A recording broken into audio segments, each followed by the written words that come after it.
Alors, pour plus d'explications de l'interprétation géométrique de la dérivabilité d'une fonction à gauche ou bien à droite d'un point ou bien en un point, on vous demande comme première question, étudier la dérivabilité de f en a, ou bien étudier la dérivabilité à gauche de a, ou bien étudier la dérivabilité à droite de a. Et on vous donne une deuxième question, interprétez votre résultat géométriquement. Alors que chaque résultat a une interprétation géométrique, mais toutes les interprétations géométriques, ça veut dire qu'il y a une tangente. Dans tous les cas, il y a soit une tangente lorsqu'on étudie la dérivabilité en A, soit une demi-tangente lorsqu'on étudie la dérivabilité seulement à gauche de A ou bien seulement à droite de A. Là, j'ai tracé une figure. Alors, la question était étudier la dérivabilité à gauche de A. Pour répondre, je dois chercher la limite de f de x moins f de a sur x moins a lorsque x tend vers a par valeur inférieure.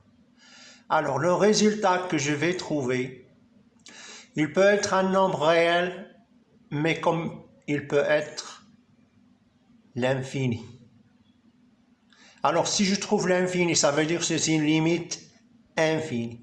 Ça veut dire que f n'est pas dérivable à gauche de a.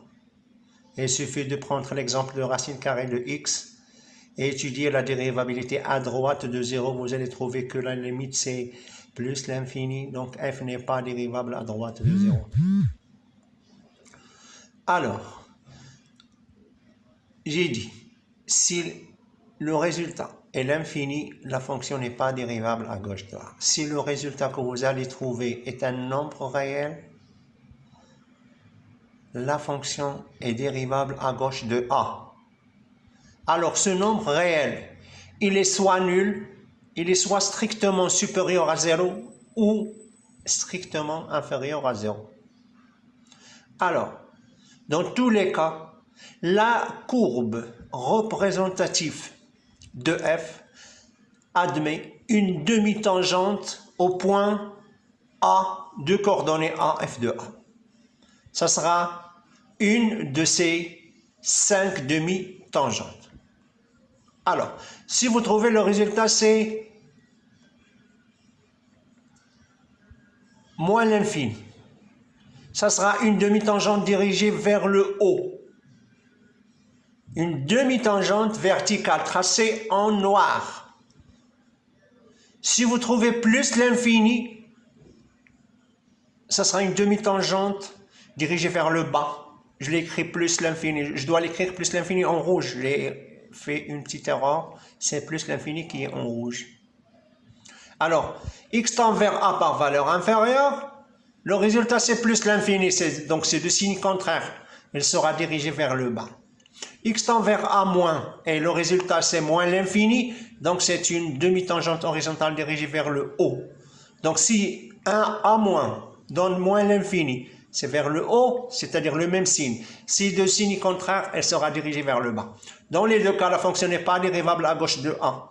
Donc l'interprétation géométrique, c'est que la courbe de f admet une demi-tangente, soit dirigée vers le haut, soit dirigée vers le bas.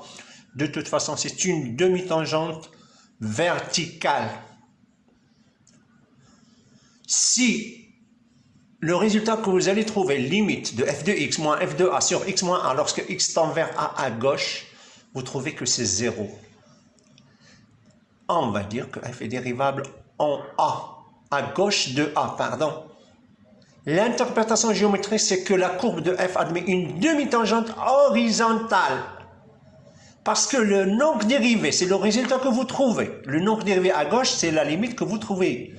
C'est 0. Ça représente le coefficient directeur de cette demi-droite. Une demi-droite, ou même une droite de coefficient directeur 0, c'est une droite horizontale. D'accord? Si vous trouvez un nombre réel strictement négatif, elle sera de genre strictement négatif, comme une descente. Et si vous trouvez le nombre dérivé à gauche de A strictement positif, ça sera comme marqué dans le schéma. Alors, essayez de comprendre, dites-moi si vous avez bien compris ou non et posez des questions s'il vous plaît.